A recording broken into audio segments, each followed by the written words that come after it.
ओम नमः सिद्धेभ्याय जय श्री ओम नमः सिद्धेभ्याय जय श्री ओम नमः सिद्धेभ्याय। मंगलम भगवान वीरो मंगलम गौतमो गणी मंगलम कुंद कुंदाद्यो जैन धर्मोस्तु मंगलम। सर्व मंगल मांगल्यम सर्व कल्याण कारकम प्रधानम सर्वधर्माणां जैनम जयतु शासनम जैनम जयतु शासनम जैनम जयतु शासनम। सब म्यूट कर दीजिए सबको। लोग म्यूट कर दीजिए।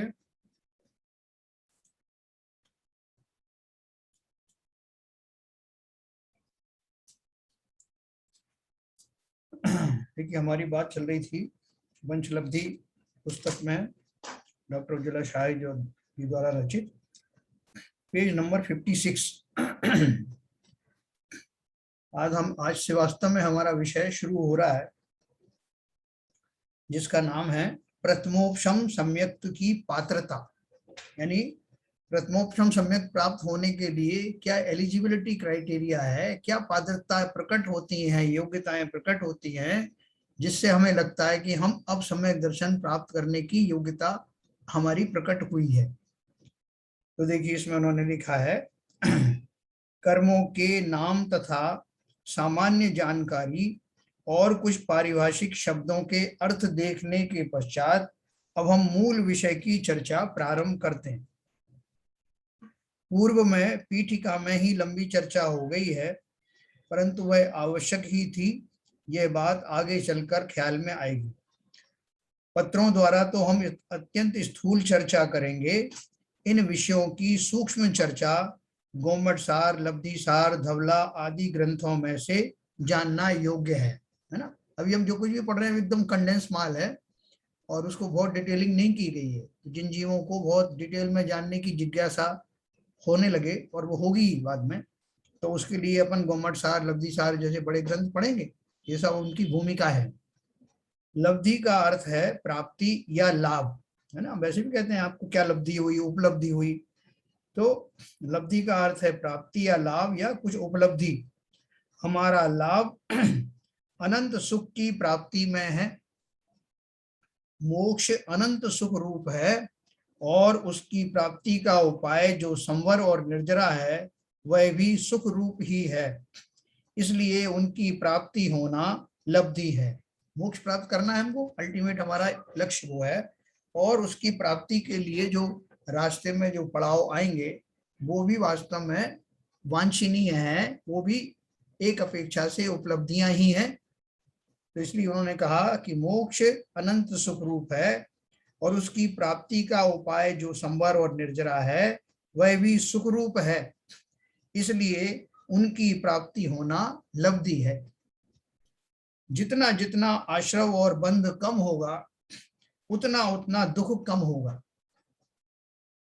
कर्म की भाषा में कहना हो तो बंध की हानि होना अर्थात विशिष्ट कर्म प्रकृति का बंध रुकना संवर है, और पूर्वबद्ध कर्मों के सत्व की हानि होना अर्थात कर्मों का अधिक प्रमाण में खिर जाना निर्जरा है ना। संवर और निर्जरा में क्या फर्क बताया कि संवर तो होता है कि अब जो आने वाले जो कर्म है वो कर्म आए ही नहीं, वो रुक जाएं, तो वो रुकना उनका संवर है। और जो सत्ता में पहले से मौजूद हैं उनका सत्ता से निकल जाना, वो सत्ता से निकल जाना अर्थात पूरा निकलना नहीं, पार्शियली निकलना, उसको निर्जरा कहा। क्यों? पूरा निकलने का अर्थ क्या हो जाएगा, फिर वो दूसरा तत्व बन जाएगा जिसे मोक्ष कहते हैं, है ना। तो संवर, निर्जरा और मोक्ष। तो यह कार्य सम्यक दर्शन, ये काम कैसे होते हैं, संवर निर्जरा आदि कैसे होते हैं, यह कार्य सम्यक दर्शन और अधिकाधिक आत्म स्थिरता द्वारा अर्थात चारित्र द्वारा होता है। किसी भी उच्च प्रकार के शुभ भाव द्वारा यह संभव नहीं। इसीलिए लब्धि सार ग्रंथ में कहा है कि दर्शन और चारित्र की प्राप्ति होना ही लब्धि है। देखो कल आरपीएन साहब कह रहे थे ना कि कषायों की मंदता से ही वो अचीव किया जा सकता है। कषाय क्या है? कषाय चारित्र का पार्ट है। और सम्यक दर्शन, दोनों चीज बता दी ना, क्योंकि दर्शन होते ही, सम्यक दर्शन होते ही हमारा कार्य की का जो मार्ग है वो बदल जाता है, चिंतन का मार्ग बदल जाता है, श्रद्धा का भाव बदल जाता है, और उस पूर्वक उस श्रद्धा के बल पर आगे बढ़ते हुए जीव चारित्र धारण करता है, उसकी कषाएं मंद होने लगती हैं, और मंद होने के बाद वो सब अपन ने जो पढ़े कल कांडक पांडक वो सब शुरू हो जाते हैं, कर्मों की जो उठापटक होनी है उनमें अपने आप होती रहती है अपने भावों के द्वारा उनका निमित्त पाकर। तो इसलिए किसी भी, देखो एक बात बहुत इंपॉर्टेंट है, क्या कहा, यह कार्य सम्यक दर्शन और अधिक अधिक आत्म स्थिरता द्वारा अर्थात चारित्र द्वारा होता है। कौन सा कार्य, संवर और निर्जरा वाला। आगे और क्वालिफाई किया है, किसी भी उच्च प्रकार के शुभ भाव द्वारा यह संभव नहीं है ना। इनसे अपन वो उत्कर्षण अपकर्षण आदि तो कर सकते हैं बहुत उत्कृष्ट शुभ भाव के द्वारा, लेकिन उससे संवर और निर्जरा नहीं कर सकते। तो संवर निर्जरा के लिए आपको क्या करना पड़ेगा, इसलिए तो अपन कहते हैं कि भगवान की भक्ति तो जरूर करो, करने की मनाही नहीं है, लेकिन काली मात्र उतने से आपको जो है वो मोक्ष नहीं प्राप्त होगा, इसलिए उससे आगे भी बढ़ना पड़ेगा आप, क्योंकि हमको संवर और निर्जरा भी करना है ना, जो उन्होंने भी की थी। और कैसे की थी कि पहले तो हमारी दिशा जो गलत चल रही थी, जो हमारा मिथ्या दृष्टिपना चल रहा था, उसको चेंज करके सम्यक दृष्टिपना आए, और फिर वही एक बहुत बड़ी जो है हमारे पास में एक चाबी है जिससे चारित्र का मार्ग खुलता है। अभी तक वो इसलिए तो नहीं, मेरी श्रद्धा खोटी है, मुझे ये पता नहीं, अपना स्वरूप पता नहीं, मैं शरीर आदि को अपना स्वरूप मानता हूँ, सुख किसे चाहिए, शरीर को चाहिए ऐसा मानता हूँ, इसलिए वो मेरा जो वास्तविक चारित्र है वो प्रकट होता नहीं, मैं उस रास्ते पे जाता ही नहीं। लेकिन जैसे ही मेरी श्रद्धा सच्ची होगी, अपने आप वो मार्ग मुझे दिखाई देने लगेगा कि ये है वो चारित्र, कषायों की उत्पत्ति होना धीरे धीरे बंद हो जाएगा, जो कषाय प्रकृतियां थी वो धीरे धीरे शमन को प्राप्त होने लगेंगी। तो हमारे पास में एक बहुत बड़ी बात ये कही गई है कि मोक्ष का द्वार को सम्यक दर्शन प्राप्त करते ही खुल जाता। इसलिए कहा कि इस पंचम काल में एक बहुत बड़ा टूल हमारे पास है, भले ही मोक्ष ना हो, मोक्ष का मार्ग खुल जाएगा सम्यक दर्शन के द्वारा। और सम्यक दर्शन की प्राप्ति में वो भक्ति आदि निमित्त तो होते हैं, लेकिन भक्ति आदि करता नहीं होते। भक्ति के द्वारा करते करते संवर हो जाएगा, मोक्ष हो जाएगा, ये एक व्यवहार से कह दिया जाता है कई बार कि ऐसा व्यवहार अपना परंपरा से मोक्ष की प्राप्ति होगी। वो परंपरा का अर्थ क्या है, हम उसका अर्थ गलत समझते हैं कि हम करते करते शुभ भाव करते करते रहेंगे तो एक ना एक दिन हमें मोक्ष हो जाएगा, हम ऐसी परंपरा समझते हैं। लेकिन परंपरा का अर्थ यह है कि जिन जीवों ने भली प्रकार भक्ति करना सीख लिया, उनको जिनेंद्र भगवान के गुणों का स्वरूप भी समझ में आ गया, और अगर समझ में आ गया तो उनको जिस मार्ग पे वो गए हैं उसी मार्ग द्वारा वो भी चले जाएंगे। इसे परंपरा से जाना कहते हैं, हम उसका गलत अर्थ करते हैं। तो अब देखो आगे चलते हैं। ये जो ग्रंथ है इनके नाम पढ़ के आप सोचेंगे कि ये बहुत महान ग्रंथ है, लब्धि सार दर्शन और आदि घुमट सार वगैरह, तो ये सब अपन पढ़ेंगे, आपको बहुत आनंद आएगा। ये सब अपन इसकी भूमिका पढ़ रहे हैं। लब्धि शब्द अनेक भिन्न भिन्न अर्थों में या संदर्भ में शास्त्र में आता है। क्षयोपशम ज्ञान में लब्धि और उपयोग दो भेद पाए जाते हैं। क्षयोपशम विशेष को लब्धि कहते हैं, या उसके निमित्त से आत्मा में ज्ञान के उघाड़ रूप जो शक्ति होती है उसे लब्धि कहते हैं। तत्वार सूत्र में सूत्र ये लिखा है, लब्धि उपयोगौ भावेंद्रियम, है ना। देखो लब्धि का अर्थ क्या है, अभी इसके इस लब्धि के शब्दों का अलग अलग क्या क्या अर्थ आया ये अपन समझेंगे। क्षयोपशम ज्ञान में लब्धि और उपयोग दो भेद पाए जाते हैं। हमारा ज्ञान कौन सा है, क्षयोपशम ज्ञान, तो उसमें लब्धि और उपयोग दो शब्द आते हैं। तो यहाँ क्या अर्थ हुआ, क्षयोपशम विशेष को लब्धि कहते हैं। विशेष जो हमारा अभी जो ज्ञान का उघाड़ है, इसमें बहुत सारी ऐसी योग्यता शामिल है जो हम जैसे लोक ज्ञान वगैरह जानते हैं, संसार की वस्तुओं के बारे में बहुत सारा जो ज्ञान जानते हैं, लौकिक ज्ञान हमारा है, तो उस जाति का क्षयोपशम ज्ञान है। लेकिन वो ज्ञान जब वो ऐसा हो जाए कि हमें जिनवाणी समझ में आने लगे, उसकी सूक्ष्मता के भाव में समझने लगूं, पकड़ने लगूं, तो वो ऐसा आया हुआ विशेष क्षयोपशम लब्धि, क्षयोपशम ज्ञान लब्धि कहलाता है।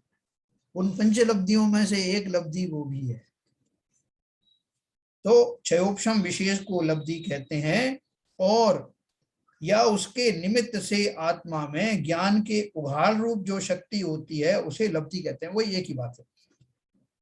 अब देखो दूसरी बात क्या कही है, गुण प्राप्ति के अर्थ में विशिष्ट तप के प्रभाव से प्राप्त होने वाली रिद्धि को भी लब्धि कहते हैं, है ना। अपन ये को कई बार कहते हैं ना कि उनको अवधि ज्ञान की प्राप्ति हो गई या उनको मने पर्याय ज्ञान प्राप्त हो गया, तो बोल रहे हैं कि विशिष्ट तप के प्रभाव से प्राप्त होने वाली वो कोई रिद्धि होती है ना, उसको भी अपन लब्धि कहते हैं।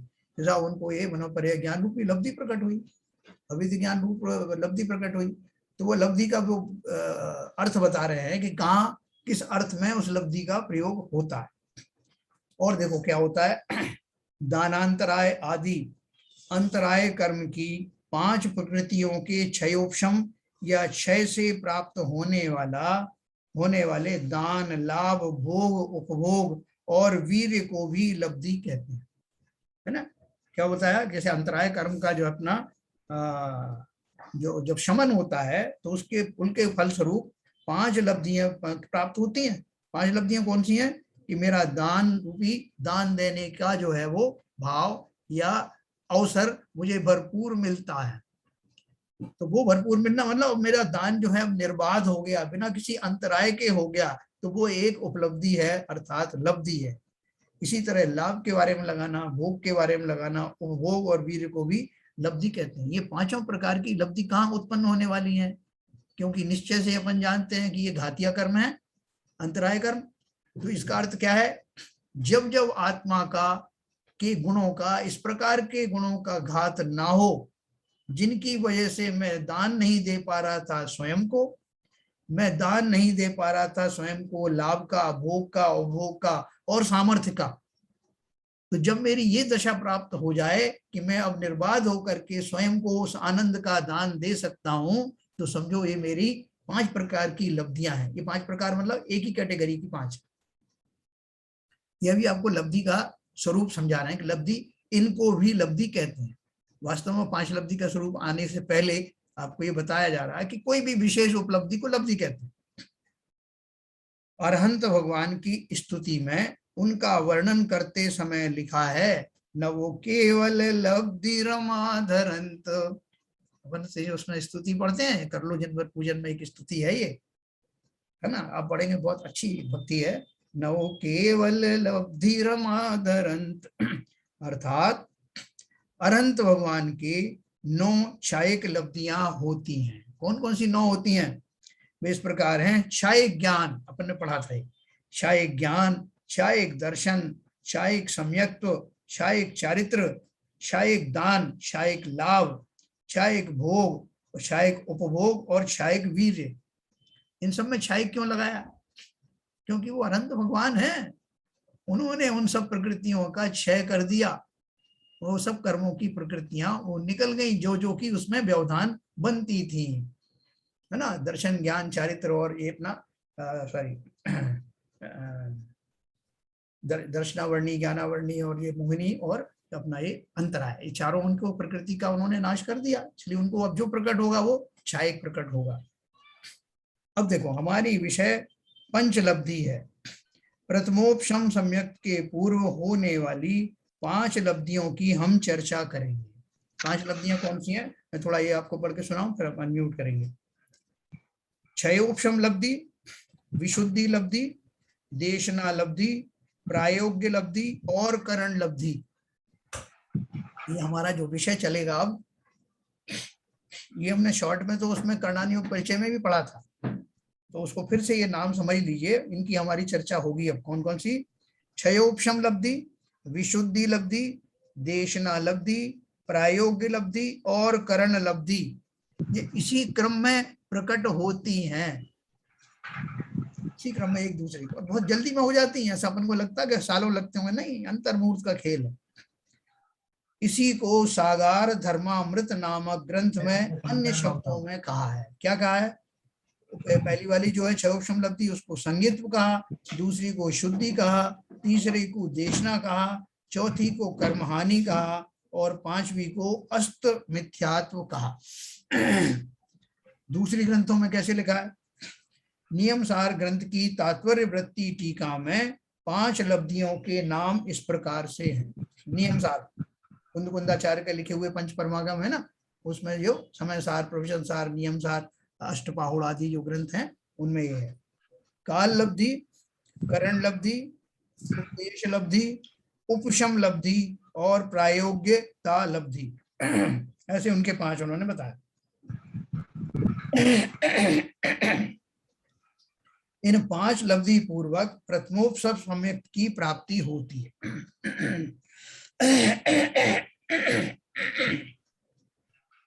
लब्धि का स्वरूप देखने के पहले प्रथमोपसम सम्यक का अर्थ समझेंगे। सम्यक्त शब्द से हम भली भांति परिचित हैं। तत्वार्थ श्रद्धानम सम्यक दर्शनम सूत्र का अर्थ हमने पहले विस्तार से देखा। अनादि मिथ्या दृष्टि जीव सबसे पहले सम्यक जब प्राप्त करता है तब वह औपशमिक सम्यक ही होता है। जैसे हमने अगर सम्यक जो है अभी थोड़े पहले ही प्राप्त किया होगा और वो छूट गया मान, तब तो अगर हमारा वेदक काल चल रहा है तो हमारा वो क्षयोपशमिक सम्यक फिर से प्रकट हो सकता है जल्दी। लेकिन अगर उसको बहुत काल हो गए हम हमारे सम्यक को प्राप्त किए हुए, तो हम फिर मिथ्यात्व दशा में न केवल चला जाता है बल्कि फिर उसको काफी समय बाद औपशमिक सम्यक रूप से प्रथम सम्यक तो होता है, प्रथमोपशम सम्यक होता है। तो अगर हम यही मान के चलें कि हम अनादि काल से मिथ्या दृष्टि हैं और अब हमारा सम्यक प्रकट होने वाला है, तो सबसे पहले हमको क्या प्राप्त होगा? ये प्रथमोपशम सम्यक प्राप्त होगा। अनादि मिथ्या दृष्टि जीव सबसे पहले सम्यक जो सम्यक प्राप्त करता है वह औपशमिक सम्यक ही होता है। और सादी मिथ्या दृष्टि जीव, सादी मिथ्या दृष्टि जीव कौन सा? जिसने अभी सम्यक प्राप्त किया था कुछ समय पहले और वो फिर मिथ्या दृष्टि बन गया। जैसे मैंने आपको कहा एक पर्टिकुलर काल तक, उतने समय तक उसको एक फैसिलिटी दी हुई होती है कि उतने काल में वो फिर से सम्यक दृष्टि, चाहे औपशमिक सम्यक दृष्टि हो सकता। लेकिन अगर दीर्घ काल तक वो उसका उपयोग नहीं किया उसने उस प्रोविजन का, तो फिर वो ऐसा मिथ्या दृष्टि हो जाता है जो काफी समय के बाद में फिर से सम्यक दृष्टि होता है और उस सम्यक दर्शन का नाम प्रथमोपशम सम्यक्त्व है। तो अपन ये मान के चल रहे हैं कि ज्यादातर जीव अनादि काल से मिथ्या दृष्टि है। अब उसको उनको सम्यक दर्शन प्राप्त होने जा रहा है, तो प्रथमोपशम सम्यक कैसे प्राप्त होता है? और प्रथमोपशम में उपशम लगा हुआ है, उसका ध्यान देना। उपशम का अर्थ क्या, ये अपन पढ़ चुके हैं, फिर भी अपन रिपीट कर रहे हैं। अनादि मिथ्या दृष्टि जीव सबसे पहले सम्यक प्राप्त करता है तब वह औपशमिक सम्यक ही होता है। सादी मिथ्या दृष्टि जीव भी कर्मों का उपशम करके सम्यक प्राप्त कर सकता है। इन दोनों ही प्रकार से जब विशिष्ट कर्मों का उपशम करके मिथ्या दृष्टि जीव सम्यक प्राप्त करता है तब उसे प्रथमोपशम सम्यक कहते हैं, है ना। अब मैं आपको अनम्यूट करूंगा और फिर तो आपके प्रश्न पूछेंगे।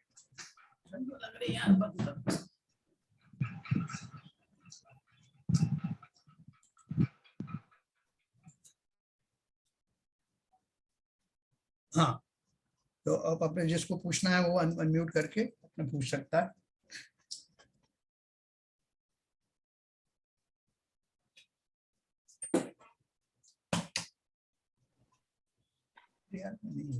तब एक बार सम्यक के बारे में थोड़ा सा और बता दीजिए, क्योंकि इसमें लिखा है आप परिचित हैं। हाँ हाँ, लेकिन थोड़ा सा रिपीट कर देंगे तो। नहीं, क्या सम्यक के बारे में क्या समझना चाहेंगे? मतलब सम्यक तो मतलब क्या सच्ची श्रद्धा से मतलब है? देखो, सम्यक दर्शन किसे कहते हैं आप ये जानना चाहते हैं ना? सम्यक दर्शन किसे कहते हैं? तो अपन बोलते हैं कि हम मिथ्या दृष्टि हैं। दृष्टि का अर्थ क्या है कि हमारी जो सोच है, हमारी जो श्रद्धा है वो गलत है। तो गलत क्यों है? सिंपल ये है कि मैं अपने शरीर को अपना स्वरूप मानता हूं, नंबर 1, या मैं अपने शरीर को अपना मानता हूं। एक तो स्वरूप ही वो हो गया कि मैं जो कुछ हूं वो शरीर ही हूं, है ना, इसे अपन एकत्व भाव कहते हैं। और दूसरा है कि नहीं, शरीर तो मैं नहीं हूं लेकिन शरीर जरूर मेरा है, ममत्व। तो वो ममत्व भाव हो गया। तो ये दोनों भाव चलने के कारण हमारी सारा रास्ता उल्टा हो जाता है। जब मैंने शरीर को अपना स्वरूप मान लिया तो अब इसका अर्थ क्या हो गया कि आत्मा का तो अस्तित्व ही खो गया और शरीर को सुखी करने की बात हो गई। तो हर जाति का, हर द्रव्य का सुख अलग अलग है। देखो इस बात को समझना, हर द्रव्य का सुख अलग अलग है। मैं किस अपेक्षा से कह रहा हूं कि पुद्गल का जो है सुख क्या होगा, ज्ञान आदि उसको दे दो तो वो सुखी होगा क्या? उसको दर्शन आदि दे दो, जो जीव के गुण है वो उसको दे दो आप पुद्गल को, तो वो खुश होगा? नहीं होगा, क्योंकि उसको वहां उसके पास में वो गुण है ही नहीं। उसके तो स्पर्श रस गंध वर्ण आदि जो है, जो फेमस गुण है वो होते हैं पुद्गल के, और दूसरा उसमें ज्ञान होता नहीं। तो जब ज्ञान होगा नहीं तो जो ज्ञान वाली जो चीजें हैं उससे वो सुखी होगा नहीं। अगर हम ये मान भी लें कि वो अचेतन वस्तु है और उसको भी सुख चाहिए, तो उसका सुख कौन सा होगा? उसका सुख ये होगा कि वो अपने स्वरूप में रहे। सभी जीवों का वास्तव में सुख की परिभाषा यही है, सभी द्रव्यों की क्या है कि वो अपने अपने स्वरूप में रहे तो वो सुखी हो जाए। अपन अपने बोलते हैं भाई साहब सब अपने अपने घरों में मस्त रहो, जैसे आप हो, जैसा आप चाहते हो, जो आपके सेटिस्फाइड होने के जो जो चीजें हैं वो आपको मिल जाए तो आप सुखी हो गए। ये सभी द्रव्यों के ऊपर लागू होता है। लेकिन जीव के अलावा बाकी के जो पांचों द्रव्य हैं, पहली बात तो वो जड़ है यानी अचेतन है, तो इसमें वो उनका सुख खाली ये है कि वो अपना अपना जैसा स्वरूप है उसमें रहें, और वो रहते भी हैं, इसलिए वो सब सुखी हैं। लेकिन जीव का जो ज्ञान है वो ज्ञान की का मिसयूज करके गलत डायरेक्शन में चला जाता है। वो अपने को जड़ जैसा मानने लगता है कि जैसे पुद्गल है ना, यही तो मैं हूं, और उससे सारे झगड़े फसाद शुरू हो जाते हैं। जो मैं हूं ही नहीं उसको मान लिया कि मैं यही हूं, तो मेरे जो नैसर्गिक गुण है वो कब प्रकट होंगे? और जब मैंने ये मान लिया कि मैं पुद्गल हूं, शरीर आदि हूं, तो वो जो सुख की परिभाषा है वही खो जाएगी कि मैं सुखी कैसे होऊंगा अगर मैंने अपने को ही गलत मान लिया, है ना। तो इसलिए जो मैंने जो सुख की परिभाषा भी इसलिए गलत हो गई कि मैंने स्वयं का स्वरूप ही गलत माना और सुख का स्वरूप मुझे मालूम नहीं। तो जीव का स्वरूप जीव जैसा ही मान करके उसकी कौन कौन से गुण हैं, वो क्या कर सकता है, उसकी क्या खूबियां हैं, और उसकी सुख प्राप्ति का अर्थ क्या है कि उसके जो नैसर्गिक गुण हैं, जो स्वभाव है, उसमें उसी जाति का चिंतन उसका शुरू हो जाए, उसमें उसका भरोसा हो जाए कि ये ही मेरे गुण हैं, और इन गुणों में रहना ही मैं कर्मों से इसी तरह से बच सकता हूं और सदा के लिए सुखी हो सकता हूं। भाई ये साहब एक बात, एक मिनट, तो ये जो श्रद्धान है, ये श्रद्धान होना ही सम्यक दर्शन। ठीक है ललित जी? जी। हाँ बोलिए बाबू। मैं कह रहा था भाई साहब, अभी जी। आप बता रहे थे कि जीव के गुण पुद्गल में भी जा सकते और पुद्गल नहीं कर सकता, सही बात है। लेकिन अब ये जो साइंस जो है इस समय अभी सुनाई में आ रहा है कि ये रिवॉर्ड जो बना रहे हैं वो इमोशंस भी उनमें आ जाएंगे। क्या इमोशन जो है जीव में ही हो सकते हैं? क्या ये इमोशन भावनाएं नहीं होती क्या? ये भावनात्मक दृष्टि से तो जीव ही केवल कर सकता है। तो ये सब ये कुछ साइंस जो है कुछ क्या ये हमारी जो मूल सिद्धांत है उसको गलत सिद्ध करना चाह रही थी, क्या करना चाह रही थी? देखो बाबू ऐसा है, आपने अच्छा प्रश्न किया। देखो मैंने आपको एक बार एक मंदिर जी में एक कटिंग पढ़ के सुनाई थी आपको, एक न्यूज़पेपर में कटिंग आई थी, वो शायद मेरे पास अभी भी रखी है। कम से कम 15-20 साल पहले की बात है कि इंग्लैंड में उन्होंने एक हेलीकॉप्टर बनाया, वो हेलीकॉप्टर रिमोट से चलने वाला बनाया, अनमैन्ड था वो, उसमें कोई आदमी चालक नहीं बैठा था। उन्होंने ऐसे डिवाइस उसमें लगाए कि यहाँ बैठा हुआ जो व्यक्ति था वो सोचता था कि ये हेलीकॉप्टर राइट साइड में मुड़ जाए, और उसका सोचते ही वो राइट साइड में मुड़ जाता था, लेफ्ट साइड में मुड़ जाए तो लेफ्ट में मुड़ जाता था, उसके भाव आते ही उसमें जो है ऐसा होता था। वो काफी बड़ा आर्टिकल आया था, मतलब उसकी न्यूज थी वो। अब आपने जो प्रश्न पूछा वो ऐसा ही है कि इसका अर्थ ये है कि जीव के भाव जो है जैसे हो रहे हैं वो उन भावों को कैसे समझ रहा है, बहुत बड़ी है। तो इसका मतलब ये है कि हमें ये संदेह हो सकता है कि वो हेलीकॉप्टर भी जो उस तरह के भावों के द्वारा जो है वो उससे जो चालित होता है, उसका वो प्रभावित होता है। हाँ, वास्तव में क्या है कि वो जो साइंटिस्ट हैं उन्होंने क्या किया है कि हमारे भावों की एक तरंगें निकलती हैं, उनकी एक वेवलेंथ होती है, उसका एक एम्पलीट्यूड होता है। उन वेवलेंथ का जो है आसरा लेकर के वैसा ही रिसीवर्स बना दिए उन्होंने, उस हेलीकॉप्टर में रिसीवर्स फिट कर दिए और हमारे भावों का जो है उसमें एनलार्जर फिट कर दिया, जो बहुत हाई पावर से उसके मतलब एनहेंस होकर के वो भावों के सिग्नल वहां तक पहुंचते हैं, मल्टीप्लाई होकर के। तो वो बढ़ी हुई दशा का जो एम्पलीट्यूड और फ्रीक्वेंसी वाले जो भाव हैं वो उन यंत्रों द्वारा रिसीव होते हैं। तो आपका तात्पर्य है कि भाव जो करते हैं वो तरंगे बनती है, तो जो जीव के जो भाव हैं वो जो है पौधकालिक हो जाते हैं क्या? नहीं, पौधगलिक कैसे हुआ? अपन जब तरंगे बनेंगी, तरंगे तो पौधकालिक होती है ना, तरंगे तो पौधकालिक होती है। आपके कर्म कहाँ कौन से होते हैं? कर्म जो बनते हैं वो कौन से होते हैं? वो तो पौधकालिक होते हैं। तो ये भी पौधगलिक है, कर्मों भावों का निमित्त। वही मैं कह रहा हूँ, वही मैं भी कह रहा हूँ कि जब भाव हुए, जीव के भाव तो जीव के हैं और उससे जो तरंगे बनी वो पौधकालिक हैं। बिल्कुल बिल्कुल, इसीलिए वो पौधकालिक उसे इफेक्ट डालती हैं। बिल्कुल रही है। जीवों के भावों का निमित्त पा करके उस तरह की जो तरंगे हैं वो अब समझ में आ गया। जैन साहब, एक मेरा भी क्वेश्चन है जी। तो पहले तो एक जो आप बात कर रहे थे, इसको अभी नाउ आर्टिफिशियल इंटेलिजेंस बोलते हैं एक्चुअली। जी हाँ। हाँ, अच्छा, मेरा क्वेश्चन ये है कि जैसे आपने जो बात बोला कि श्रद्धान होना सम्यक्त में, तो श्रद्धान के साथ में लाइक थोड़ा और डिटेल में, जैसे हम कैसे श्रद्धान ही मतलब श्रद्धान केवल हम ये मान लें कि ये जो हमारा जो अभी आगम के हिसाब से जो कथन है वो सब सच है, वो ही काफी नहीं है, लेकिन हमारे को उसके लिए क्या, उसको कैसे प्रैक्टिस में लाएं या कैसे करें? क्योंकि तो ये दो चीजों से मिलकर बनेगा सम्यक, केवल श्रद्धान से नहीं बनेगा। श्रद्धान के अलावा उसके हिसाब से अनुरूप हमारे जो क्रियाएं होंगी, जो शारीरिक क्रिया होंगी, वो उसमें चेंज आएगा नहीं आएगा? उसमें अवश्य आएगा। देखो, दो तरह से दो लेवल पे चेंजेस होंगे। अपन इसलिए बोलते हैं कि सम्यक दर्शन प्राप्त करने वाले जीवों में बेसिक टेबल मैनर्स तो अवश्य होने चाहिए। उनके अंदर मैं एक दूसरे को कैसे व्यवहार करूं, समाज में कैसे रहूं, अन्याय अनीति क्या होता है, ये सारे आचरण धारण करने के बाद ही उसको सम्यक के मार्ग पर चलता है। सम्यक प्राप्त होने के लिए ये सब जरूरी है। तो उसे आपने जो कहा, ऐसे अच्छे कोटि के पहले आचरण आए, नंबर 1। नंबर 2, जो वस्तु व्यवस्था जो अपन पढ़ रहे हैं उनको पढ़ने के लिए, जैसे अपन ये सब तरह से डिस्कस कर रहे हैं ना, आर्टिफिशियल इंटेलिजेंस क्या होती है, ये कर्मों का स्वरूप क्या होता है, ये अपन क्यों पढ़ रहे हैं? क्योंकि इसको पढ़े बिना हमारी श्रद्धा सम्यक होने वाली नहीं। तरह तरह का प्रश्न आ जाएंगे खड़े, साहब आप तो ऐसा बोल रहे थे कि ऐसा भाव होता है। अभी जैसे भाव जी ने एक क्वेश्चन पूछा, ये जन साधारण का क्वेश्चन है कि आप तो बोलते हो साहब जीव ही भाव कर सकता है, तो पुद्गल ने कर दिया। जीव के भावों का निमित्त पाकर बोल रहे हो आप, तो ये तो हो गया। और वो जो हेलीकॉप्टर में सुनने वाला वैसे ही कर रहा है जैसे आप सोच रहे हो, जैसे जीव द्रव्य करता है। तो ये जो ऐसी जो धारणाएं हमारी जो बन जाती हैं, जो कंफ्यूजन हमको हो जाते हैं, वो इसलिए हो जाते हैं कि हम उन सिद्धांतों का व्यापक रूप से अध्ययन नहीं करते। उसमें बहुत संदेह बना रहता है। इसलिए एक अवस्था ऐसी आ जाती है, लोग वो साइंस की दुहाई जो देने लगते हैं ना, अरे भाई साहब क्या रखा है, ये सब बेकार की बातें हैं, देखो साइंस में क्या लिखा है।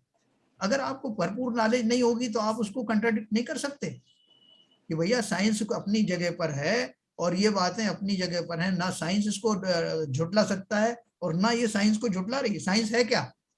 जो ज्ञान हमने अर्जित किया उसको सिस्टमेटिक लिख दिया तो वो साइंस बन गई। उसको रिपीट करके दिखा दिया कि ऐसा करने से ऐसा होता है तो वो साइंस हो गई। तो लेकिन क्या है शैलेंद्र जी, कि जैसे आज का जीव है वो ऐसी कोरी सिर्फ भाषण से नहीं समझने वाला कि आपने कर्मों का रहस्य इतना गूढ़ किस्म का बता दिया, कोई दृष्टांत दिए नहीं, कोई करके दिखाया नहीं, स्वयं ने भी ना करके दिखाया, ना ऐसे करने वालों के दर्शन मिले, तो हमको ये भ्रम हो जाता है कि सब खाली शास्त्रीय बातें हैं, इनसे होता नहीं कुछ भी।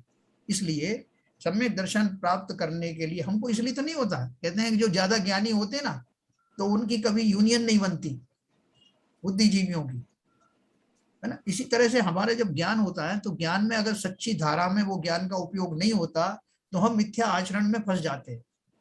हमारे अगर जो है सवालों का बराबर एड्रेस हमको नहीं मिले तो हम जो ये सब बेकार की बात नहीं, ये सब बुकिश नॉलेज है।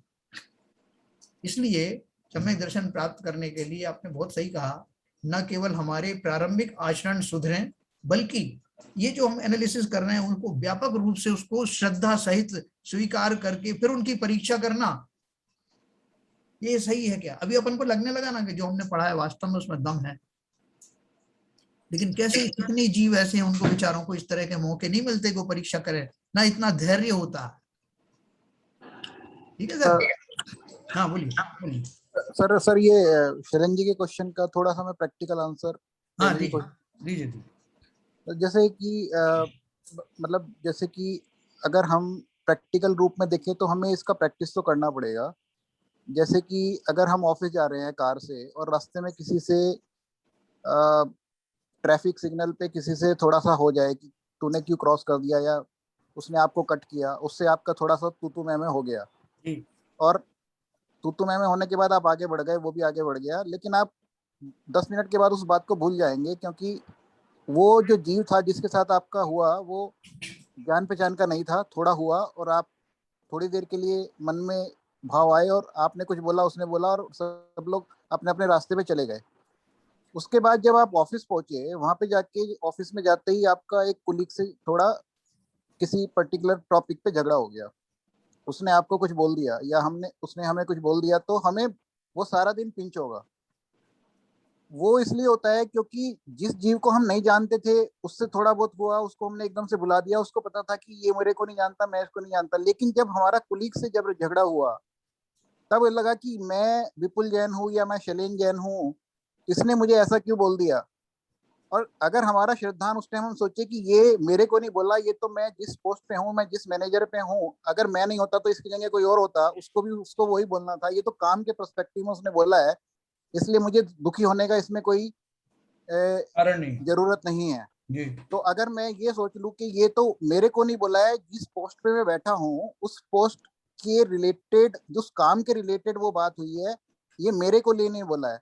इस तरह से जब मैंने उसको अपने आप को उस पोस्ट से अलग कर लिया, धीरे धीरे हमने अपने आप को इस लेवल तक लेके गए कि अगर मेरे को कोई कुछ भी बोल रहा है तो वो तो मैं हूँ ही नहीं, वो तो मेरा ये पर्याय है, मैं तो उससे भी ज्यादा अलग हूँ। और धीरे धीरे अगर हम छोटी छोटी बातों में इस चीज की प्रैक्टिस करेंगे तो शायद धीरे धीरे उस डायरेक्शन में हम बढ़ सकते हैं। बराबर है। कोई एग्जांपल देना चाहेगा इसमें? बहुत अच्छी एग्जांपल दी है इन्होंने, बहुत अच्छी एग्जांपल। हाँ, विपुल जी के एग्जांपल पे मेरा एक और एग्जांपल है जी कि आपके आगे कोई आदमी एक 20 लाख रुपए की गाड़ी में बैठ के आराम से अच्छे घर से एकदम नहा धो के तैयार होकर निकला है, आप उसके पीछे एक 4 हॉर्न बचा दो जबरदस्ती, मतलब जरूरत नहीं है फिर भी आप देखिए उसका आधा रास्ता, उसका मतलब आपने तो फौरन बजाया, उसका आधा रास्ता मन में कसकसाहट आ जाती है उसको, बराबर, क्योंकि वो मतलब उसके मतलब केवल इसी सोच में कि क्यों बजाया इसने, वो समझ नहीं पाता और उसको मतलब भले वो आपको बोले भी नहीं, लेकिन उसके मन में एक कसकसाहट आ जाती है, यार कैसे लोग हैं, कैसे फोन बजाते हैं, बेवकूफ हैं, चले आते हैं, मतलब वो उसके तो ये जो विपुल जी ने बात बोली बिल्कुल एकदम मैं इससे बहुत 100% एग्री हूं कि आप दूसरे का एक्शन आपके जो शांति को अव्यवस्थित कर देता है। देखिए यही तो श्रद्धान का अभाव है जिसमें। बिल्कुल सही बात है। देखो मैं एक छोटी सी एग्जांपल आपको दूंगा जो मेरे साथ घटित हुई थी। जिन दिनों हम सर्विस करते थे तो अणुशक्ति नगर वहाँ रहते थे, तो वहां से मैं गोवंडी की तरफ जा रहा था, तो एक टेलीफोन एक्सचेंज के पास में मैंने अपनी गाड़ी पार्क कर दी और वो पार्क जो की वो जगह वास्तव में सही नहीं थी पार्किंग की। तो वहां पे जो एक वॉचमैन जैसा कोई खड़ा हुआ था उसने मेरे से कहा कि ये कहाँ खड़ी कर रहे हो। तो मुझे बड़ा गुस्सा आया, मैं पोजीशन में था तो अच्छी खासी मेरी पोस्ट भी थी, तो मैंने उसको डांटा कि हम तो यहीं लगाएंगे। और वो कहता रहा, लेकिन मैं फिर एकदम मेरे दिमाग में आया, वो थोड़ा बहस सी करने लगा, मेरे दिमाग में आया कि ये जो कह रहा है वो सही कह रहा है, मैं अगर इसको सॉरी बोल दूं तो ये एकदम पसीज जाएगा। और ऐसा मेरे अंदर भाव आया, मैंने उसको कहा कि भैया तुम सही कह रहे हो, आई एम सॉरी, मुझे यहाँ नहीं लगाना चाहिए। आप यकीन नहीं मानोगे कि वो आदमी ऐसा हो गया कि बोला अरे सर कोई बात नहीं है, मैं लगवा देता हूँ आपकी गाड़ी, आप यहाँ लगाइए। और वो बिल्कुल सर करके बहुत अच्छे से बात करने लगा। मेरा एक शब्द बोलने से, सॉरी बोलने से, ये कमाल हो गया उसके अंदर। तो ऐसे ही पहले तो हम अपनी गलती को स्वीकार करें जहां हमारी गलती है। कई बार ऐसा भी होता है कि हम अड़ जाते हैं कि नहीं मेरी गलती है ही नहीं, मैं क्यों क्षमा मांगू या कहूँ। लेकिन कई बार हम उसको सेटिस्फाई करने के लिए कि चलो ठीक है मेरी गलती भले ही नहीं, अगर ये कह रहा है और मैंने एक शब्द इसको अच्छा कह दिया कि भैया आप जो है कह रहे हो ठीक, आप देखो पूरा परिवर्तन आ जाता। वो व्यक्ति समर्पित हो जाता, जो अपनी ईगो से नहीं हरा सकते थे वो आपके एक समर्पण से हार जाता। तो ये भी बहुत सारे आते हैं। लेकिन क्या है, जीवन में इतनी आसानी से ईगो हमारी जाती नहीं। कई बार हम सही भी होते हैं, दूसरा गलत भी होता है, लेकिन फिर भी हम अगर उसको थोड़ा सा एडजस्टमेंट करेंगे, यार कहाँ उलझ रहे हो, संसार में बहुत उलझने के पॉइंट्स हैं, छोटी छोटी बातों पर उलझ रहे हो। यही परिवार में अपना एटीट्यूड रखें, यही समाज में एटीट्यूड रखें, तो देखो और किसी का भला हो या ना हो, हमारा भला अवश्य हो जाए। जैन साहब जी अभी 4 दिन पहले का इंसिडेंट है मेरा। जी मैं गाड़ी चला रहा था हाँ और ये उत्सव चौक है, हाँ तो मैं इधर से सेंट्रल पार्क की तरफ से आ रहा था जी और उसी रोड पे मुझे यू टर्न लेना था। बराबर। तो बजाय सर्किल से टर्न लेने के मैंने वहीं से शॉर्टकट चल के हाँ अनकॉन्शियस माइंड में बिना सोचे हुए जी टर्न ले लिया। टर्न ले लिया तो आगे 2 ट्रैफिक पुलिस वाले खड़े थे। अच्छा उन्होंने रोक लिया। मैं बाहर निकला, बोली क्या हो गया। मैंने ऐसे ऐसे आपने किया है, आपका फाइन लगेगा। मैंने उनको बोला देखो आप अपनी ड्यूटी सही कर रहे हैं और मैंने गलती की है, मैंने अनकॉन्शियस माइंड से की है और मैं इसको स्वीकार करता हूँ। अगर इसको आप अनदेखा कर सकते हो ठीक है, नहीं तो आप फाइन लगाना है तो लगा दीजिए। मैं तो स्पष्टता से स्वीकार कर रहा हूँ मेरी गलती हुई है अनकॉन्शियस माइंड से। मैं तो आज तक कोई चालान नहीं हुआ है, आज तक कभी मैंने गलती नहीं की, पहली बार अनकॉन्शियस माइंड में हो गया। अब जो आपको अपनी ड्यूटी करना है आप करिए। भाई साहब ये शब्द बोलते ही जैन साहब उसने मेरे को सलूट किया, बोले साहब जाइए, आपने कम से कम अपनी गलती मानी तो सही, वाह आप चले जाओ। उसने फाइन नहीं लगाया। बहुत तो जो आप कह रहे हैं ना, जो विपुल जी ने जो बताया, इतना बढ़िया एग्जाम्पल दिया, उसकी एनालिसिस दी कि अगर उस समय ऐसे भाव हो जाए कि ये मेरे को थोड़ी कह रहा है, ये तो मेरी पोजीशन को कह रहा है, ये मेरे को सब थोड़ी लग रहे हैं, बिल्कुल सही, बहुत सही कहा। इसको मन में थोड़ी रखना है। तो अगर ये छोटी छोटी अगर प्रैक्टिस करेंगे तो जो सैलिन जी का जो बेसिक क्वेश्चन था कि हम श्रद्धान लाएं कैसे, तो आपने जो बताया श्रद्धान केवल उससे नहीं आएगा, भावों से नहीं आएगा, नहीं भाव से नहीं आएगा। पहले अपने को उस तरह के टेबल मैनर्स और आचरण भी अपने जीवन में लाने पड़ेंगे। और आचरण आने के बाद ही जब भाव हमारे ऐसे पैदा होंगे तो रास्ता अपने आप खुल जाएगा। जो आपने सिखाया है वो तो मैं ये समझा। नहीं आप बहुत अच्छा समझे। देखो सबसे बड़ी बात हमारे अंदर पेशेंस नहीं होता। कई बार आपके जो एक्शन जैसे आपने लिया, मान लीजिए आपने वो पुलिस वाले को बोला और वो सैल्यूट उसने किया, तो आपका वो जो और जो श्रद्धान पक्का हो गया कि इस तरह के समर्पण से बहुत सारे कार्य सिद्ध हो जाते हैं। नहीं वो मेरी गलती थी, मुझे माननी थी, मुझे मानना चाहिए, तो उस समय ईगो की बात ही नहीं आती है। हाँ लेकिन अगर मान लीजिए कई बार ऐसा भी होता है कि आपके इतना कहने के बावजूद भी वो आपको गालियां देने लगता, नहीं कुछ नहीं आपको फाइन भरना पड़ेगा, तो हम तो ठंडे हैं ना, ठीक है आपने तो पहले ही कह दिया कि भाई इसका जो एक्शन है आप ले लीजिए। लेकिन दूसरा आपकी जगह पे जो व्यक्ति होगा वो या तो उसकी बात को एक्सेप्ट नहीं करेगा, पहले बोलेगा यार हो गई तो हो गई है, गलती थोड़ी थी मेरी, मैं तो जा रहा था, कुछ भी बहाना बनाएगा। और अगर गलती हो भी गई है तो जो है आप, मैं फलानी पोजीशन वाला हूँ आप देख लो क्या है, वो इस तरह के एक्शन करता जो हम लोग आए दिन करते हैं। तो कहने का अर्थ है उसमें वो जीव भी दुखी होगा और मैं भी दुखी होऊंगा और सारे दिन डिस्टर्ब रहूंगा। ये जो हमारे जो मैनर्स हैं ये ना केवल हमें ठंडा रखेंगे बल्कि दूसरे जीवों को भी ठंडा रखने में मदद करेंगे। इतना पेशेंस रखना पड़ेगा, इस पर विश्वास रखना पड़ेगा कि दिस थ्योरी वर्क्स। हमें विश्वास नहीं। तो चलिए आगे चलते हैं। यह बहुत अच्छा क्वेश्चन था क्योंकि हम जो कुछ भी पढ़ रहे हैं वो आचरण में लाना आवश्यक है और ये विद्या ऐसी है कि तत्काल फल देती है, तत्काल फायदा पहुंचाती है। और इसी हाँ इंस्टेंटली। और इसी का फायदा उठा करके मुझे वो अपनी दृष्टि को बदल देना है। ठीक है सर, आगे चलेंगे।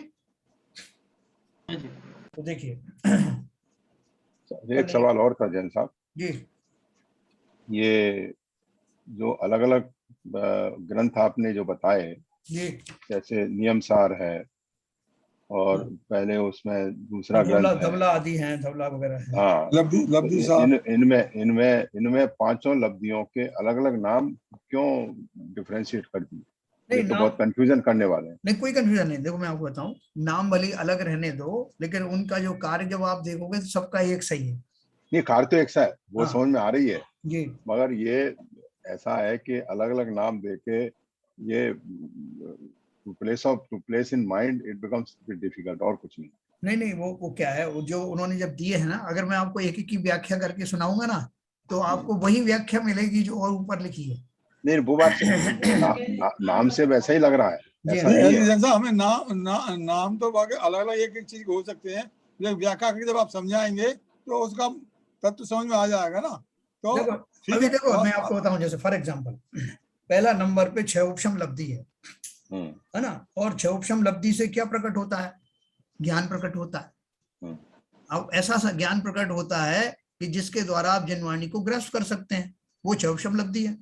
अब देखो दूसरी वाले ग्रंथ में सागर धर्मामृत में संज्ञत्व लिखा है, तो संज्ञत्व का अर्थ क्या है कि जिस वस्तु के द्वारा, जिस ज्ञान के द्वारा संज्ञा अर्थात बोध होता है, अर्थात वास्तविक ज्ञान होता है, उसे संज्ञत्व कहते हैं।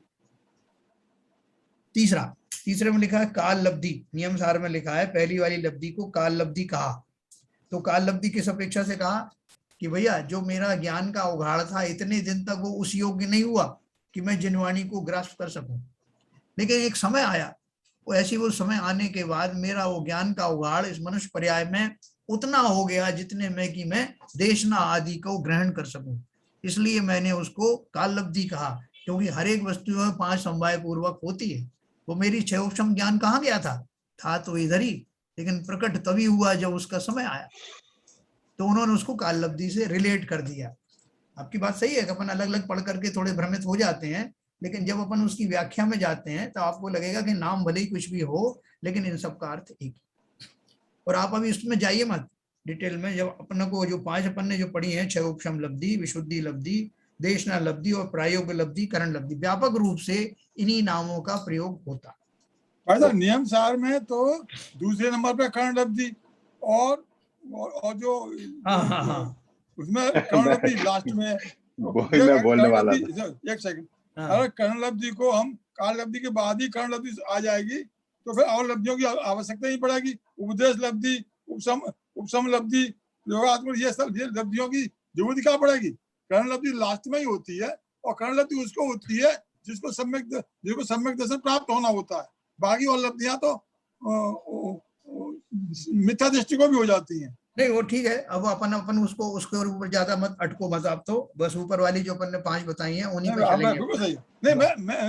नहीं, सही कहा उन्होंने, किस अपेक्षा से कहा है, वो अपेक्षाएं सही होंगी भले ही, अपन अभी उसकी डिटेल में नहीं जाएंगे, ठीक है ना? हाँ बिल्कुल ठीक है, बिल्कुल सही। अब लोग कंफ्यूज हो जाएंगे ना हम लोग, तो इसीलिए हम तो एक चीज को लेकर सीबी जैन साहब ने बहुत सही कहा है कि अलग अलग नियम सार और लब्ध सार और ये प्रवचन सार, इनको अलग अलग करके इन्होंने हम लोगों को कंफ्यूज तो कर दिया, लेकिन जब आप समझाएंगे तो वो समझ में आ जाएगा। नहीं उन्होंने यहाँ पर देके आपके कंफ्यूजन से मुक्ति कर दी आपकी, कि जब कभी आप उनमें ये शब्द पढ़ो तो घबराना मत, उनके अर्थ इसी तरह के ही है। ठीक है ना सर? तो चलिए अपन आगे चलते हैं। ये तो हमारा कंफ्यूजन पहले ही दूर कर दिया, नहीं तो हम निकालेंगे और फिर दूसरे दिन खड़े हो जाएंगे, भाई साहब आपने क्या बताया था वहां, तो ये लिखा है। क्या है जैन साहब, जब इन महान लोगों ने ये ग्रंथ लिखे जी, उनको मालूम नहीं था कि दूसरे ग्रंथ में इसको किस तरह से डिफाइन किया है। अपने जो उन्होंने उस समय उचित समझा और उसका उसमें उस हेड में उसकी व्याख्या कर दी, बस ये है और कुछ नहीं। तत्वार सूत्र में वो बंद अध्याय जो बाद में दिया है, सीक्वेंस में जो है ना हमारा आश्रव बंद संबर निर्जरा आदि जो है ना, उन्होंने वो बंद की सीक्वेंस अलग दी है, मतलब वो बाद में दिया है, और पहले आश्रव और ये सारे हाँ निर्जरा वगैरह शायद ऐसा कुछ दिया है उसमें का, उसका क्रम जो है तो निर्जरा पहले हो गए, बंद बाद में हो रहा है। कुछ क्रम उनका उनका अलग क्रम है, वो अलग क्रम में दिया है ऐसा। हाँ। तो वो क्या है कि सबकी अपेक्षाएं अलग अलग होती हैं, सबका वो चिंतन अलग होता है, लेकिन उस चैप्टर का अर्थ बंध जब होगा तो बंध में बंध की ही बात होगी। बिल्कुल सही बात है। जब कर्ण लब्धि पढ़ेंगे तो कर्ण लब्धि की बात पढ़ेंगे, बात होगी, भले और यही बात सब लब्धियों अलग अलग पढ़ेंगे, अलग अलग समझेंगे तो उनकी व्याख्यात्मक दृष्टि से समझ में आ जाएगा, और सम्मिलित करेंगे तो डिफरेंस आ जाएगा। तो देखो हमने बहुत अच्छे से ये भले ही थोड़ी सी देर में पढ़ा हो, लेकिन ये काफी अच्छा मार्मिक चीज है। ये हमारी जो है जो जड़ें इतने दिनों तक का जो मिथ्यात्व जो हमने पोषित किया है, जो पड़ा हुआ है जड़ों में, वो हिलने लगा है। इसलिए हमारी ये कोई भी चर्चा जो है वो व्यर्थ नहीं जाने वाली। तो चलिए मैं थोड़ा सा आगे और चलूंगा। ये प्रथमोपशम सम्यक्त की अपन बात कर रहे थे, इन 5 लब्धि पूर्वक प्रथमोपशम सम्यक्त की प्राप्ति होती है। लब्धि का स्वरूप देखने के पहले प्रथमोपशम सम्यक्त का अर्थ समझेंगे। सम्यक्त शब्द से हम भली भांति परिचित हैं। तत्वार्थ श्रद्धानम सम्यक दर्शनम, ये तत्वार्थ सूत्र का प्रसिद्ध वो है, सूत्र है। सूत्र का अर्थ हमने पहले विस्तार से देखा था, यानी तत्वों का श्रद्धान ही सम्यक दर्शन है। तो आप कहीं तो कहते हो कि जिनेंद्र भगवान का सच्चा देवशाद गुरु का दर्शन सम्यक दर्शन है, कभी आप बोलते हो कि जो है वो सच्चे देवशाद गुरु को समझना वो सम्यक दर्शन है, और यहाँ आप बोल रहे हो तत्वार्थ का श्रद्धान सम्यक दर्शन है। तो कौन सी परिभाषा सही है? बोले सारी परिभाषाएं ही सही हैं और सब एक दूसरे से कनेक्टेड हैं। कि देवशास्त्र गुरु का श्रद्धान सम्यक दर्शन कैसे है? कि जब मैं सच्चे देवशास्त्र गुरु को समझता हूं तो वो किस प्रकार के किन गुणों के धारी हैं, और उनकी निर्जरा उन्होंने कैसी की थी, संवर आदि उन्होंने कैसे किया था, वो सारे गुण उनमें कैसे प्रकट हुए। इसलिए मैं जब उनका दर्शन करता हूं तो वास्तव में तत्वों का श्रद्धान ही करता हूं। वही तत्व है, सही बात। ये सब कनेक्टेड हैं। अपन उनकी चर्चा करेंगे तो आप सब भी स्वयं भी, जरूरी नहीं कि मैं ही कर पाऊं, आप सब करने लगोगे कि इनका अर्थ क्या है। तो अपन बहुत सरल तरीके से चल रहे हैं और बहुत अच्छे तरीके से चल रहे हैं।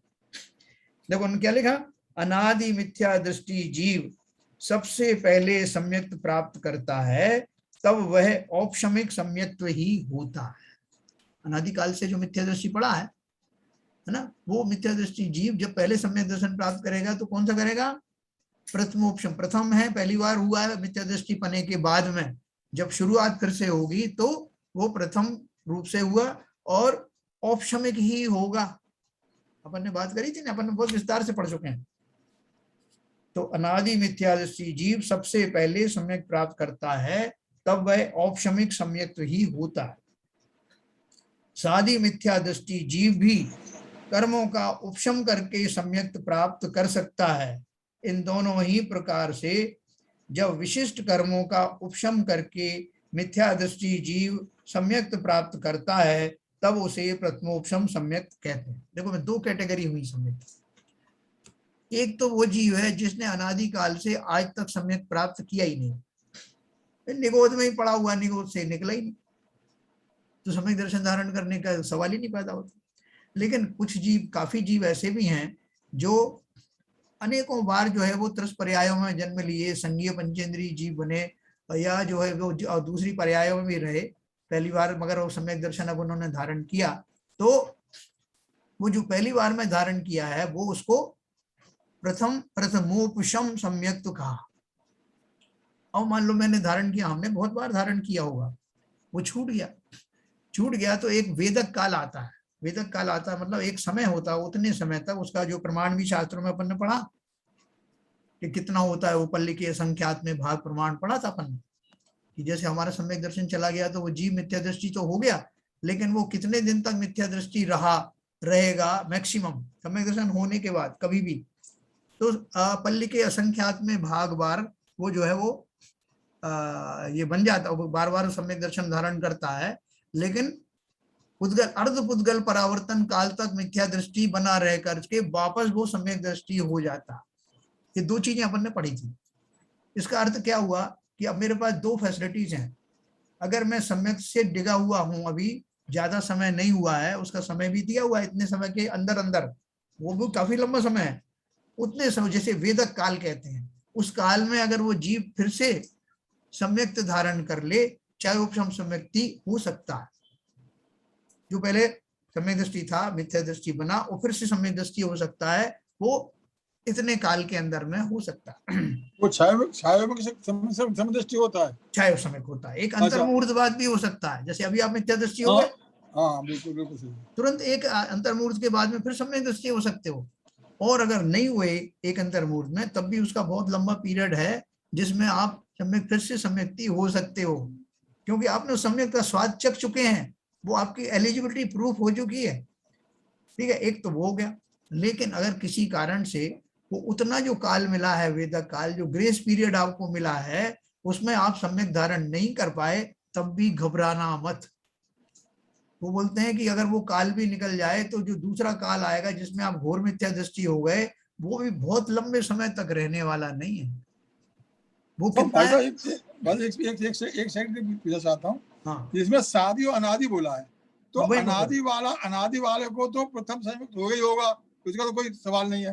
हाँ, शादी वाले को छायक संयुक्त भी हो सकता है और औपसमिक भी हो सकता है। छायक इसीलिए हो सकता है अगर वो टाइम पीरियड के अंदर दोबारा सम्यक मिल गया तो छायक संयुक्त हो जाएगा, और अगर वो टाइम पीरियड निकल गया तो वो प्रथम हो जाएगा। तो ये इससे जो लिखा हुआ है इससे प्रतिपादित नहीं हो रहा। नहीं, आप वो, मैं आपको वही समझा रहा था, आपने बीच में टोक दिया।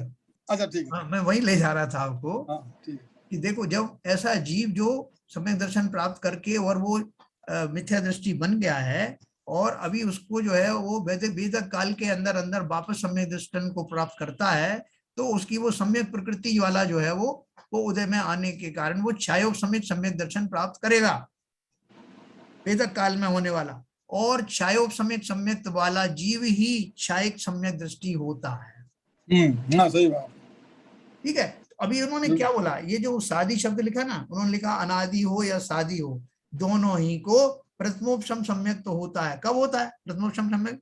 कि वो सादी मिथ्या दृष्टि जिसने पहले सम्यक दर्शन प्राप्त किया था, जिसका सम्यक चला गया, जो वेदक काल में भी जिसने सम्यक दर्शन धारण नहीं कर पाया, तो वो जो ग्रेस पीरियड समाप्त होने के बाद में जो अगला काल आएगा वो वेदक काल वाला नहीं आएगा, वो फिर से उसको प्रथमोपशम सम्यक तो होगा, वो क्षयोपशम वाला नहीं होगा, क्षयोपशम सम्यक दृष्टि नहीं होगा, क्योंकि उसने उस ग्रेस पीरियड का फायदा नहीं उठाया।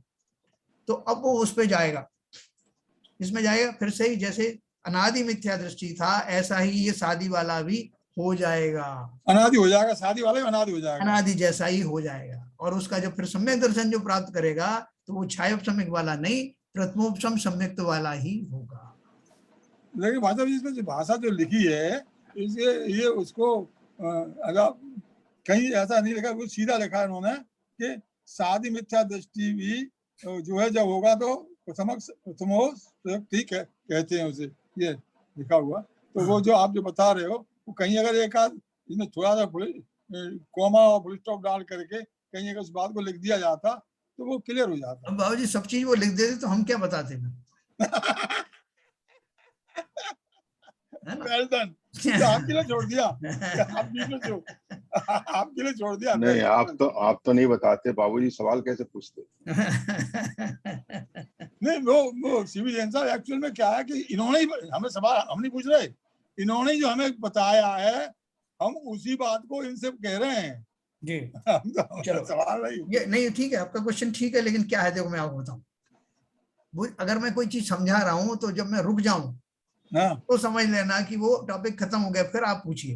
नहीं, आप समझा रहे हैं ठीक है, और आप अकॉर्डिंग सही समझा रहे हैं, लेकिन मैं तो मेरा कहना ये है जो इसमें लिखा है उसके बारे में कह रहा हूं। देखिए, मैं वही चीज लेके बैठा था जो इसमें लिखा है, जिससे आपको कंफ्यूजन ना हो, वही लेकर के मैं चला था, थोड़ी भूमिका बना करके वही आपको समझा रहा था।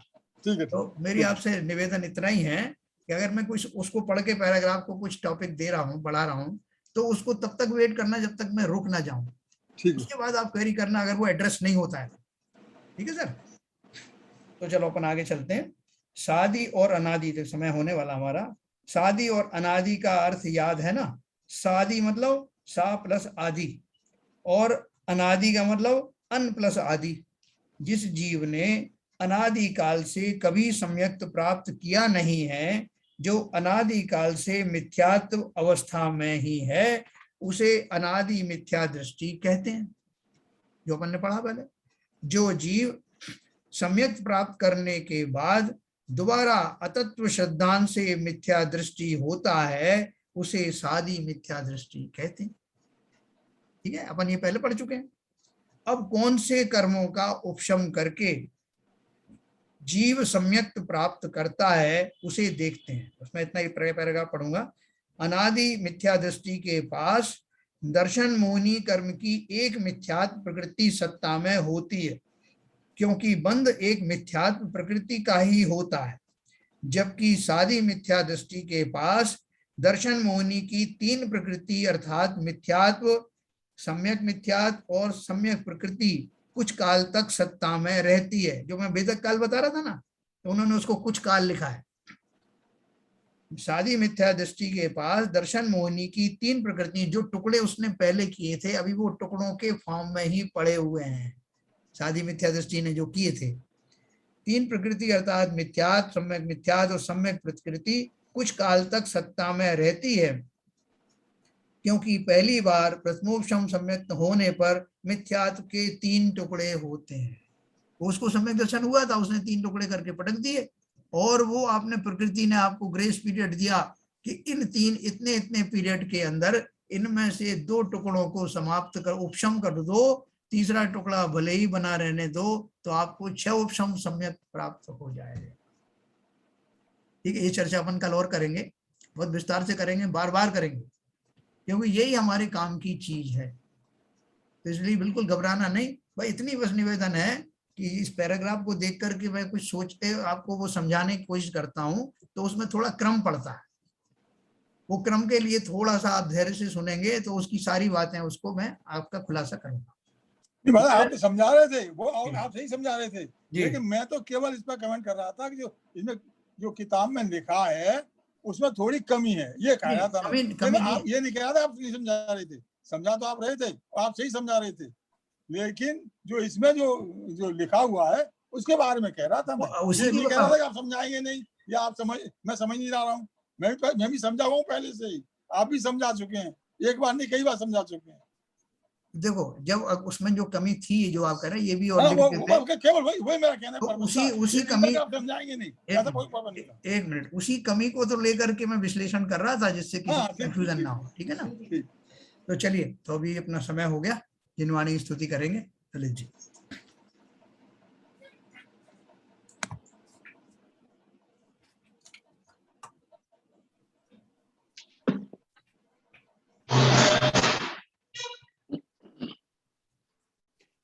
मिथ्यातम नाश विको ज्ञान के प्रकाश विको अपर भास विको भानु सी बखानी है। छहो द्रव्य जान विको बंध विधि भान विको स्वपर पिछान विको परम प्रमाणी है। अनुभव बताए विको जीव के जताए विको काहू न सताए विको भव्य और आनी है। जहाँ तहाँ तार विको पार के उतार विको सुख विस्तार विको यही जिनवाणी है। हे जिनवाणी भारती तुहे जपू दिन रैन, जो तेरी शरणा गए सो पावे सुख चैन। जिनवाणी के ज्ञान से सूझे लोकालोक, तो वाणी मस्तक नमो सदा देते हैं धो, सदा देते हैं धो। जिनवाणी माता की जय। नौबार नमस्कार।